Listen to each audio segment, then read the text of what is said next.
오늘 하나님이 주신 가장 큰 선물, 하나님이 주신 가장 큰 선물이라는 제목의 말씀을 전하도록 하겠습니다. 여러분, 인생을 살아가다 보면요, 누구에게나 어둠의 시간이 옵니다. 앞으로 무엇을 해야 할지 막막하고 보이지 않을 때도 있죠. 열심히 기도했는데도 상황이 쉽게 바뀌지 않을 때도 있습니다.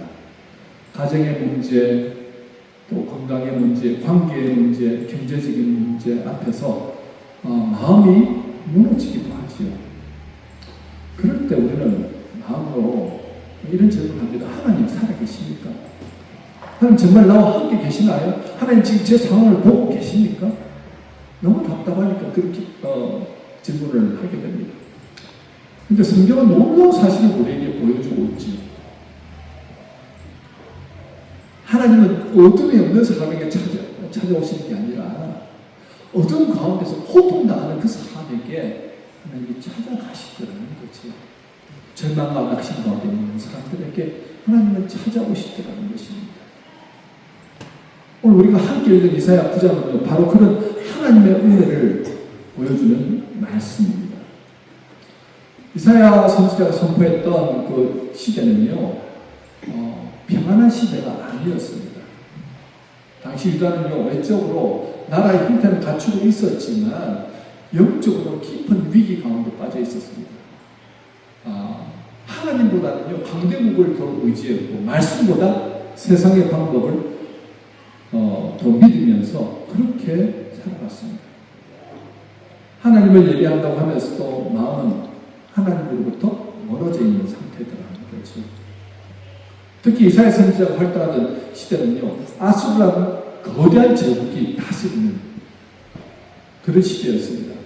아수르는요, 무조건 옆에 나라들을 정복합니다. 정복해서 지금 어디까지 왔느냐? 바로 북이스라엘을 정복하고 남유다 포함까지 다 와있더라는 거죠.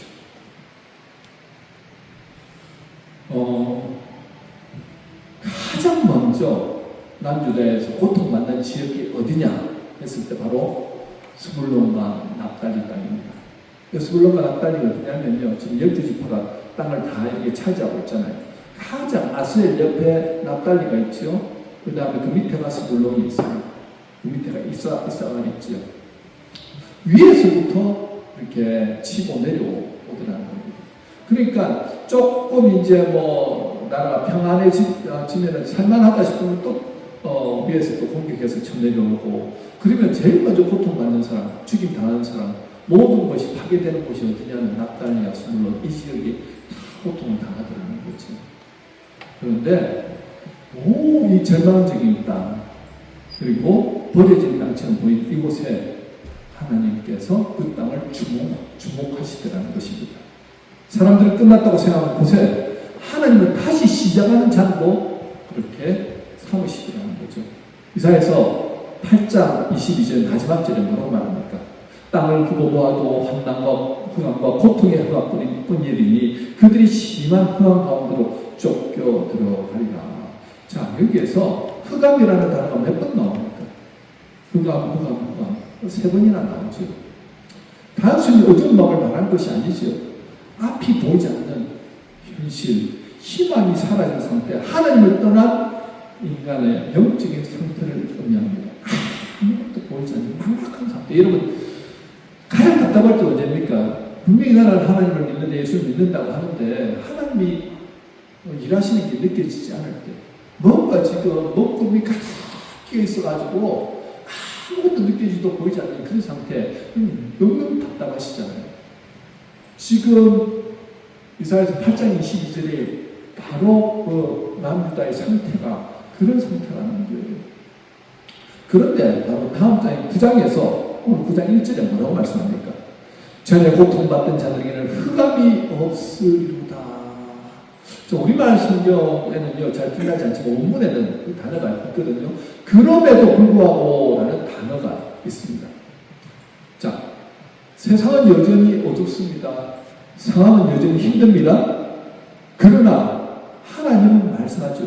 그럼에도 불구하고 전에 고통받던 자들에게 흑암이 없으리로다. 이것이 하나님의 은혜입니다. 오늘 본문의 9장 2절 한번 보실 거예요. 흑암에 행하던 백성이 큰 빛을 보고 사막에 그늘진 땅에 거주하는 자에게 빛이 보라. 하나님 빛을 어디에다 비추셨습니까? 가장 밝은 곳에 비추는 것이 아니지. 가장 인정받는 곳도 아닙니다. 가장 어두운 곳, 스불론과 납달리 땅. 그곳은 정치적으로도 소외되었고 사회적으로도 멸시받았고 그리고 영적으로도 어려움을 겪던 바로 그 지역이었습니다. 그런데 하나님은 바로 그곳에서 빛을 보내셨다는 거지. 왜 그렇습니까? 하나님의 마음은 항상 고통받는 자, 절망 가운데 있는 자, 마음이 낮아진 자들에게 행하고 계시지 않는 거지. 여러분, 예수님께서 이 땅에 오셨을 때도 마찬가지였습니다. 예수님 당시 사람들이 주목하던 그 중심지 예루살렘으로 먼저 가신 게 아니지요. 스불론과 납달리, 즉 갈릴리에서 고통받는 그 땅, 소망이 없던 그 땅, 가장 고통 많이 받는 바로 그 사람들에게 직접 찾아가시고 사역을 시작하시더라는 거죠. 마태복음은 이것이 이사야의 예언이 이루어진 것이라고 그렇게 말씀합니다. 마태복음 4장 16절에 뭐라고 말합니까? 흑암에 앉은 백성이 큰 빛을 보았고 사망의 땅과 그늘에 앉은 자들에게 빛이 어떠다 하느니라.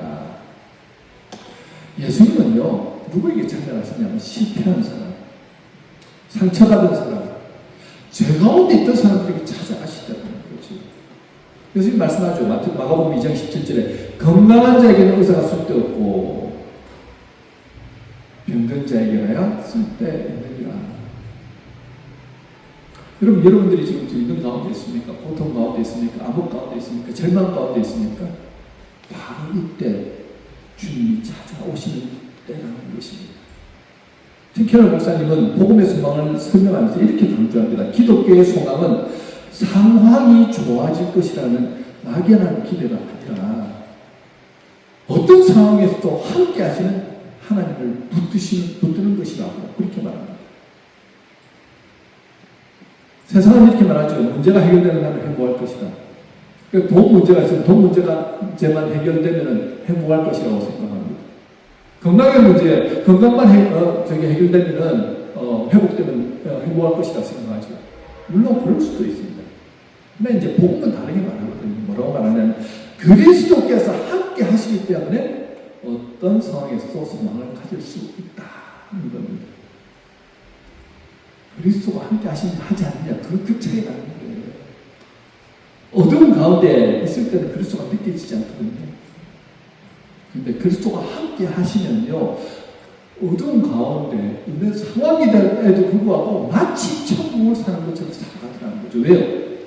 그리스도가 빛이시기 때문에. 빛이 오시면 어둠이 물러갑니다. 우울하고 절망 가운데 살던 사람, 상황은 먹고 사는 게 여전히 힘들고 건강도 어렵고 앞에 보이지 않는 막막한 상황 같은데 예수님이 오시니까 그 안에서 천국을 누리더라는 거죠. 예수님이 오시느냐, 예수님이 함께 하시느냐 하지 않느냐, 바로 그 차이라는 것입니다. 여러분, 우리에게도요, 오늘 스불론과 납달리와 같은 상황 가운데 있는 분들이 있습니다. 아무에게 말하지 못하는 그 마음의 어두운 부분이 있지요. 겉으로는 웃고 있지만 속으로는 눈물을 흘리는 시간이 있습니다. 그러나 오늘 하나님이 말씀합니다. 흑암에 행하던 백성이 큰 빛을 보았다. 큰 빛을 보느냐, 보지 못하느냐, 그 차이입니다. 맞죠? 성경은 어둠을 경험하지 않은 사람들의 이야기가 아닙니다. 어둠을 경험하였지만 어둠 속에서 하나님을 만난 사람, 바로 그 사람들의 이야기가 성경 속에 얼마나 많습니까? 오늘 영상을 준비했는데 잠시 니키 크루즈라는 분의 영상을 잠시 보도록 하겠습니다. 니키 크루즈는 세계적으로 잘 알려진 전도사이자 유명한 부흥사입니다. 그런데 그가 전도사가 되리라고는 아무도 상상하지 못했습니다. 왜냐하면 그는 미국 뉴욕의 갱 두목으로 악명 높았던 사람이었기 때문입니다. 어떻게 그가 갱 두목에서 전도사가 되었을까요? 그가 뉴욕의 갱 두목이었을 때 그는 돈과 술과 여자를 원하는 대로 손에 넣을 수 있었고 온갖 나쁜 짓을 일삼고 폭력을 휘둘렀습니다. 그러다 보니 보복에 대한 두려움으로 잠을 잘 때는 방문을 몇 중으로 잠그고 곤충을 베개 밑에 놓고서야 잠을 잘 수 있었습니다. 그는 밤마다 마음속 깊은 곳에서 울리는 양심의 소리에 몸부림쳐야 했습니다. 어느 날 그는 조용히 혼자 있을 때 이렇게 자문했습니다. 인생이란 무엇일까? 수없이 많은 사람을 위협하고 그들에게 폭력을 휘두르고 온갖 쾌락을 맛보면서도 이렇게 불안하고 두려운 것은 무엇 때문일까? 나는 좀 더 편하고 바르게 살 수 없을까? 나에게 참된 삶이란 무엇일까? 도대체 어디에 평안과 복된 삶이 숨어 있을까? 갱으로서 악명이 높아질수록 그는 점점 불안해졌고 평안을 원하는 내적 갈망은 더 커져 갔습니다. 어느 날 뉴욕의 거리를 지나가다가 니키는 예수님은 당신을 사랑하십니다. 예수님을 믿으십시오. 라고 큰 소리로 외치며 전도하는 데이빗 윌커슨 목사님을 만났습니다. 갱 두목인 자신이 지나가는데도 비키지 않고 큰 소리로 외치며 앞을 막아서자 몹시 화가 났습니다. 그래서 목사님을 발로 차고 구타했습니다.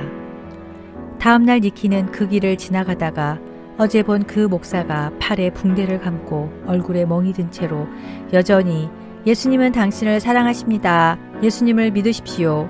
라며 전도하는 것을 보았습니다. 이 모습을 본 그는 깜짝 놀라 지옥이나 가거라 라며 침을 뱉었습니다. 그러자 목사님은 그의 바지춤을 붙잡은 채로 지금 회개하지 않으면 나중에 어떻게 그리스도 앞에 서겠습니까? 라며 말했습니다. 바로 이때 성령님이 니키에게 강력히 역사하기 시작했습니다. 그는 가슴 깊이 부딪혀오는 강력한 진동에 굴복하고 말았습니다. 아, 여기에 진정한 길이 있었구나 라고 생각하면서 그는 그 자리에서 무릎을 꿇고 예수님을 믿겠다고 말한 뒤 회개하고 자복했습니다. 그 후 그는 갱 생활을 청산하고 미국과 유럽을 오가면서 열심히 예수님을 증거하는 부흥사가 되었습니다. 그는 그의 베스트셀러 자서전 Run Baby Run, 달려라 니키에서 이렇게 고백했습니다. 제가 20대 초반의 젊은 나이였을 때 제가 전도사가 되리라는 것은 상상조차 할 수 없었습니다. 저는 그저 길거리 세상 물정에 익숙했고 그것이 제가 아는 전부였습니다. 저는 제 장래에 대해 혼란스러웠습니다. 저는 하나님께서 제 인생을 위해 계획하신 것을 상상조차 못했습니다. 예수님을 영접한 후 저는 단지 예수님과 사랑에 빠졌고 그분 임재 안에서 그저 새로운 여생을 보내기를 원했습니다. 저의 성경 지식은 부족했습니다. 저는 사투리도 심했을 뿐더러 예의도 없었습니다. 그러나 저는 열정을 가지고 예수님을 사랑했고 그분이 내게 무엇을 요구하시든 순종하기로 작정했습니다. 저는 신실함을 지키기 위해 최선을 다했습니다. 그리고 하나님은 절대 저를 실망시키지 않으셨습니다. 자, 사람들은 저 사람은 절대 안 되라고 끝났다고 생각하는 그 순간에 하나님은 가장 어두운 곳에 찾아오셔서 빛을 비추시더라는 거지. 어두운 곳에 빛이 비치니까 어둠이 물러가고 빛이 그것을 다스리게 되더라는 것입니다. 빛이 임하니까 생명이 자라기 시작하고 나중에는 열매를 맺죠. 여러분, 빛이신 예수님 하면요 죽은 자도 일어나는 역사를 경험합니다. 지금도 여전히 그런 일들이 일어나고 있습니다. 여러분, 예수의 사랑은 어떤 사랑입니까? 그 사랑을 경험한 사람은 아까도 말씀했잖아요. 나는 그 예수의 사랑을 받았기 때문에 견딜 수가 없습니다. 그 예수의 사랑을 전하는 삶을 살겠습니다라고 이렇게 대답했어요. 존 스토트 목사님은 십자가를 설명하면서 하나님의 사랑은 단순한 감정이 아니라 자신을 내어주는 사랑이라고 강조했습니다. 하나님은요, 그저 멀리서 너 고통당하고 있으니까 지켜만 보시는 분이 아니라는 거죠. 자신을 내어주시면서 그리고 찾아와서 그 고통 가운데서 구원해 내주시는 하나님이십니다. 어떻게 해요? 자신의 생명을 내어주셔서 십자가에 내어주심을 통하여서 우리를 구원해 내시더라는 것입니다. 악한 사탄이 점령하고 있는 바로 그곳에 찾아오셔서 예수님의 피값으로 우리 한 사람 한 사람을 살려내셨다는 거예요. 그 사랑을 경험하면요, 우리가 이전과 같은 삶을 살아갈 수가 없다는 것입니다. 그 사랑을 경험하면요, 어떤 환경의 어려움도 절망적인 상황 가운데서도 내가 주님과 함께 서나갑니다. 주님과 함께 서나가다 보니까 자신의 마음도 생각도 모든 것이 변화되더라는 거지. 아까 얼굴을, 리키 그루지 얼굴을 보셨죠? 그분이 횡단에 두목이었을 때는 굉장히 무섭고 얼굴 존재 자체가 악마 같은 그런 모습이었는데 지금은 어떻습니까? 이 안에 예수님의 얼굴이 보이죠. 누가 그 안에 있느냐 하는 것입니다. 사람들은 리키 크루즈를 보면 저 사람 절대 변하지 않을 것이라고 말했습니다. 그러나 하나님은 가장 어두운 거리에서 한 사람을 찾아오셨고 그 사람에게 빛을 비추시고 그 사람을 변화시켜 나가시더라는 것입니다. 사람은 할 수 없습니다. 누가 하시나요? 예수님 하신다는 거예요. 누구를 통해서요? 예수 믿는 저희들을 통해서. 웰커스 목사님이 가서 예수 믿으십시오. 예수 믿어야 살아납니다. 회개하십시오. 그래야 구원받습니다. 그 단순한 말이지만 그 말이 땡다 두목이었던 이 젊은이의 가슴에 깊이 남아있더라는 거죠. 예수를 믿지 않고서는 견딜 수 없는 능력의 말씀이 임하더라는 것입니다. 혹시 지금 어두운 가운데 계신 분들이 있습니까? 요즘 하나님 멀게 느껴지십니까? 오늘 이 말씀 붙드시면 좋겠어요. 흑암은 여러분 빛을 이길 수 없습니다. 여러분의 절망, 고통, 답답함, 앞이 보이지 않는 막막함, 누가 오시면 해결된다고요? 예수님 오시면 해결됩니다. 답은 예수님께 있습니다. 주님의 그 강력한 빛이 우리를 비추기 시작할 때 우리 마음 안에 있는 우울함이나 답답함은 사라진다는 거죠. 깊게 지금 쌓여있는 그 안개들 여러분 보셨을 것입니다. 새벽에 그 깊은 안개 때문에 앞이 보이지 않아서 운전할 때 굉장히 힘들었던 경우가 있거든요. 그런데 새벽에 빛이 쫙 오니까 그 안개가 쫙 사라지면서 어둠이 사라지더라는 거예요. 마찬가지입니다. 예수님이 오시면요, 어둠은 사라집니다. 예수님이 오시면요, 그때부터 살 길이 열리더라는 거죠. 그래서 여러분, 저와 여러분들에게 가장 큰 선물이 무엇인지 아십니까? 바로 예수 그리스도라는 거예요. 아마 예수를 믿었고 예수의 은혜 가운데 살아갔지만 지금 어둠 가운데 있는 분들도 마찬가지라는 겁니다. 여러분, 무엇이든지 중요한 게 기본이라고 하잖아요. 골프 하실 때도 골프를 좋아하시는 분 가장 중요한 기본을 잘 배워야 된다고 합니다. 잘못 배우면 허리 다치고 엘보 다치고 여러 가지 몸에 이상도 생기고 아무리 열심히 해도 점수가 나오지 않는다고 그러잖아요.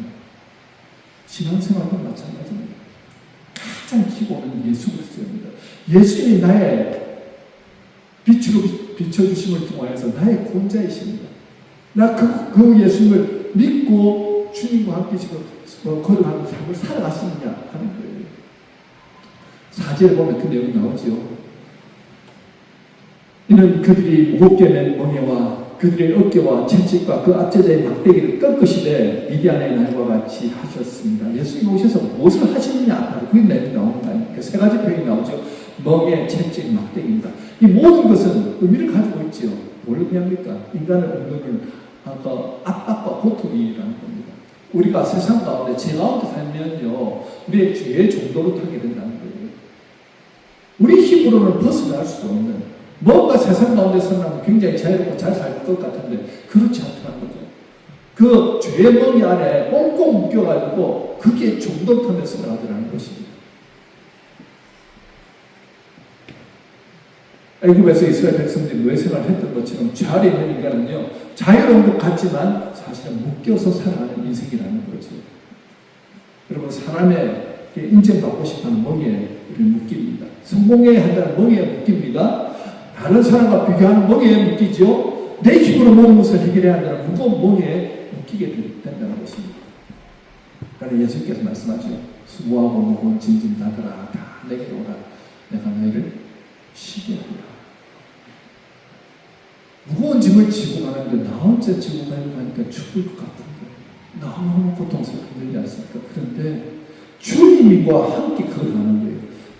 주님의 멍에를 내가 함께 지고 가는데 주님이 인도하신 대로 따라가니까요. 나는 그저 따라만 갔는데 그 길이 복된 길이고 그 길이 은혜의 길이 되더라는 것입니다. 이 멍에를 같이 든다는 게 뭘 의미하는지 알죠? 우리가 소 두 마리가 밭을 읽을 때 한 마리는 어미소, 한 마리는 새끼소 해가지고 두 마리를 묶어놓고 그 어미소가 인다는 대로 주인은 그냥 이리야 하면 쭉 따라가죠. 어미소가 이끄는 대로 따라가는 거예요. 아기소는 별로 하는 것도 없죠. 그냥 어미소 하는 대로 따라가는데 밭은 잘 달리고 목적지까지 왔다 갔다 할 때 일이 너무 수월하게 쉽게 끝나버립니다. 마찬가지라는 거예요. 우리가 인생의 목적지까지 걸어가는데 무거운 짐을 다 하나씩 지고 걸어가는 인생 아닙니까? 그 멍에를 지고 걸어가는데 너무 힘들고 고통스럽고 나 이거 못하겠습니다. 그런 고백들을 많이 하죠. 그런데 주님과 함께 걸어갈 때 주님이 함께 져주심을 통하여서 그 짐이 힘든 짐이 아니더라는 거죠. 그 안에서 진정한 쉼을 누리게 되더라는 것입니다. 여러분 기억하십시오.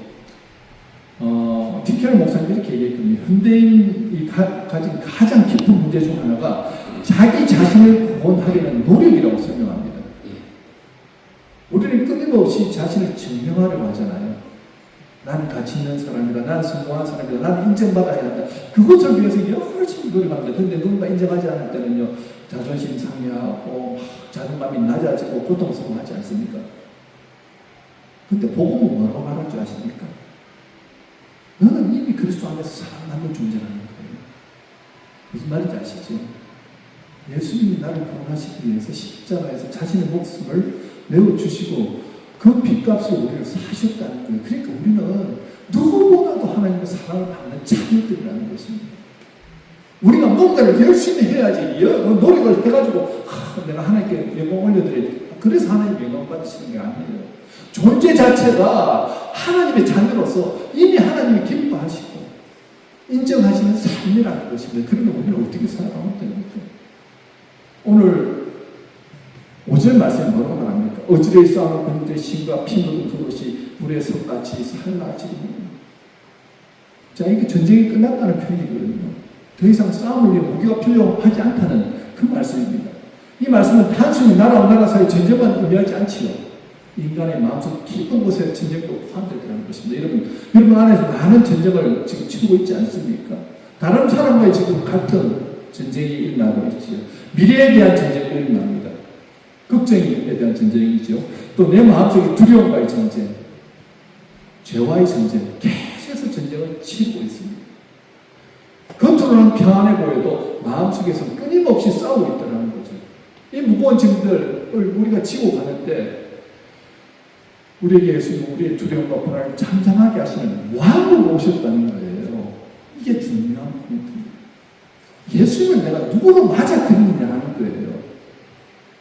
예수님을 그저 성경의 인물 정도로 구원자니까 그것으로 그냥 끝하고 나의 삶 이제 우리가 예배를 드리고 난 다음에 끝나고 나서 한 주간을 살아가는데 전혀 그냥 식사할 때 그냥 한번 기도하는 것으로 끝내고 말씀 전혀 보지도 않고 하나님의 뜻이 어떤 건지는 궁금해하지도 않고 그냥 그렇게 살아가다가 주일로 또 와서 예배드리고 모르겠습니다. 여러분 주일날 예배를 통해서 은혜도 받지만요. 그렇게 예배 은혜 받은 분들은요. 하나님의 말씀을 사랑할 수밖에 없어요. 기도하지 않고서는 살아갈 수 없다는 거예요. 그의 빛이 계속해서 내 안에 비치게 하기 위해서요. 나는 주님 일어나자마자 또 하나님 말씀 안에서 나는 성장하겠습니다. 나는 하나님의 사람이다. 하나님의 자녀입니다. 절대 안에서 매일매일 그렇게 살아갑니다. 그렇게 주님과 내가 하나 되어질 때 주님의 빛이 계속해서 어떻게 해요? 내 안에 흘러넘치게 된다는 거예요. 그러면 이 전쟁들, 수많은 전쟁들을 내 힘으로 해서 이기는 게 아니에요. 주님이 함께 하시는 통해서 그 전쟁이 자연스럽게 이긴 전쟁으로 우리는 승리하는 삶을 살아갈 수 있다는 것입니다. 6절에서 말씀하시는 내용이 어떤 내용입니까? 이는 한 아기가 우리에게 낳고 한 아들을 우리에게 주신 바 되었는데 그의 어깨에는 정사를 메었고 그의 이름은 기묘자라 모사라 전능하신 하나님이라 인도하신 아버지라 평강의 왕이 할 것입니다. 이 지금 5가지의 특징을 말하는 게 하나님의 속성 아닙니까?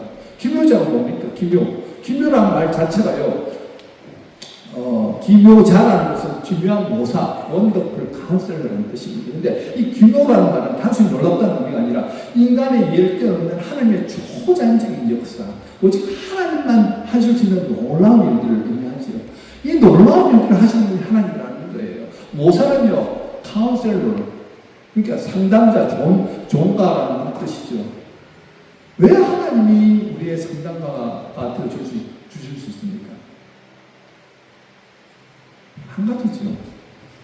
천지만 이미 창세전부터 계획하셨고, 이 역사 가운데 계속 운행하셨고, 누구보다도 인간들을 잘 아시고, 앞으로 미래에 어떤 일이 일어날까지도 알고 계신 하나님.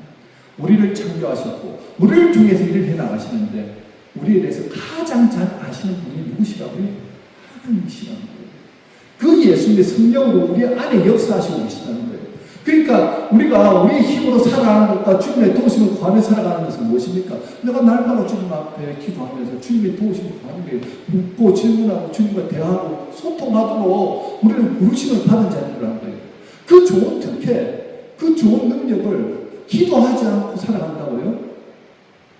무슨 이 천지 만물을 창조하신 그 하나님, 지혜가 많으신 그 하나님에게 묻지 않고 우리 힘으로 살아간다. 그것이 바로 내가 하나님이 된 모습으로 살아간다는 거죠. 그렇기 때문에 날마다 주님 앞에 나가는 겁니다. 전능하신 하나님은 왜 전능하신 하나님입니까? 하나님 말씀으로 천지를 창조하셨을 뿐만 아니라 육신의 몸을 입고 이 땅에 오셨을 때 병든 자들 치유해 주셨지요. 귀신 들린 자들 쫓아내 주셨지요. 고통 가운데 있는 사람들에게 마음의 위로를 주셨지요. 먹는 거 해결해 주셨잖아요. 500이호를 통해가지고 5,000명 이상 먹이는 역사를 가능해 주셨지. 무리를 걸어가신 하나님. 풍랑이 일 때 풍랑을 창조하신 하나님. 그 전능하신 하나님이 바로 주 예수 그리스도. 내가 믿고 내가 의지하는 바로 그분이라는 거예요. 영존하신 아버지는요, 영원히 존재하는 아버지라는 거예요. 아버지의 사랑. 불멸의 사랑 아닙니까? 부모의 사랑은 한계가 있지만 우리 하나님의 사랑은 변하지 않는 사랑이라는 겁니다. 평안의 왕이시라는 거죠. 하나님과 우리의 관계를 회복시키시기 위해서 예수님이 친히 자신의 몸을 십자가에 내어 던지셨습니다. 그리고 우리를 사셔서 하나님과의 관계가 회복되는 거예요. 여러분, 이 하나님이 예수님을 통해서 우리 안에서 역사하시는데 어떻게 할 때 그러면 정말 그 빛이 날마다 흘러넘치는 삶을 살아갈 수 있겠느냐는 거죠. 7절입니다. 7절 우리 함께 읽겠습니다. 시작. 그 정서와 빈망이 다음에 무궁하며 또 다윗의 왕자와 그의 나라에 군림하여 그 나라를 굳게 세우고 지금 이후로 영원히 정의와 공의로 그것을 보존하실 것이라. 만군의 여호와의 열심히 일을 이루시리라. 자, 니키 크루즈에게 누가 찾아오셨다고요? 예수님이 찾아오셨죠. 저와 여러분에게도 똑같이 예수님이 찾아오셨습니다. 기억하십니까? 누구의 열심 때문에요? 여호와의 열심, 하나님의 열심이 계속해서 우리 안에서 역사하시고 계시다는 거예요. 그럼 우리가 열심히 해서 하나님께 영광 올려드리고 하나님 높임 받으시고 그럴 수도 있지만요. 우리가 해야 될 단 한 가지는 우리의 주권을 주님 앞에 내어주고 주님이 나를 다스리시도록 할 때 그때 항상 주의 빛이 우리 안에 임한다는 겁니다. 다른 게 아니에요. 어려운 게 아닙니다. 왜 새벽에 새벽기도를 못 나오십니까? 여러 가지 이유가 있죠. 저는 새벽에 일어나면 하루 종일 너무 힘들고 어렵습니다. 그럴 수 있습니다. 그러면 아침에 일어나서 내가 일어난 그 시간부터 나는 하나님의 말씀 붙들고 시작하겠습니다. 여러분, 이게 굉장히 중요한 포인트입니다. 예수님을 나의 주인을 모시겠다는 거예요. 주님의 말씀이 내 삶의 기준입니다. 나는 말씀대로 순종하겠습니다. 단 한 구절이라도 묵상하고 읽고 말씀대로 순종하겠습니다. 이 말씀은 여러분 계속 들어온 말씀인데요. 하느냐 하지 않느냐는 누구의 선택에 달려 있습니까? 자, 여러분의 선택에 달려 있습니다. 한다는 것은 하나님이 예수님이 우리를 다스리신다는 거예요. 듣다 보니까 그 말씀대로 나는 순종하겠습니다. 그 말씀대로 따라가겠습니다. 그렇게 하다 보니까 어떻게 해요? 예수님의 인격과 성품을 닮아가면서 주님의 사랑으로 주님의 나라가 내 안에서 먼저 이루어지더라는 거예요. 주님의 뜻이 내 안에서 먼저 이루어집니다. 주님의 통치와 다스림이 이루어지니까 어떻게 해요?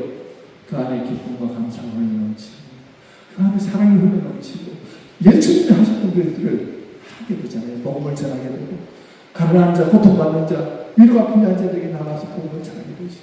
여러분, 하나님의 열심이 결국 누구를 변화시키냐면 하나님 작정하신 사람을 반드시 변화시킨다는 거예요.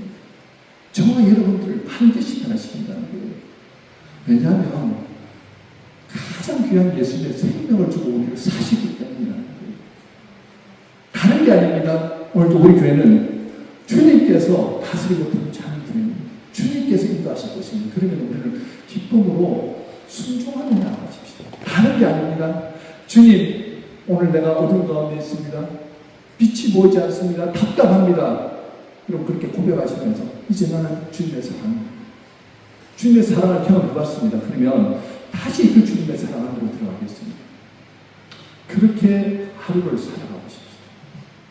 오늘 하루만 그렇게 사시고요. 또 내일 아침에 일어나시잖아요. 그럼 내일 아침에 또 일어나서 그렇게 작정하시고 결단하시고 나는 주님의 사랑입니다. 그렇게 살아가겠습니다. 그렇게 살아가시는 거예요.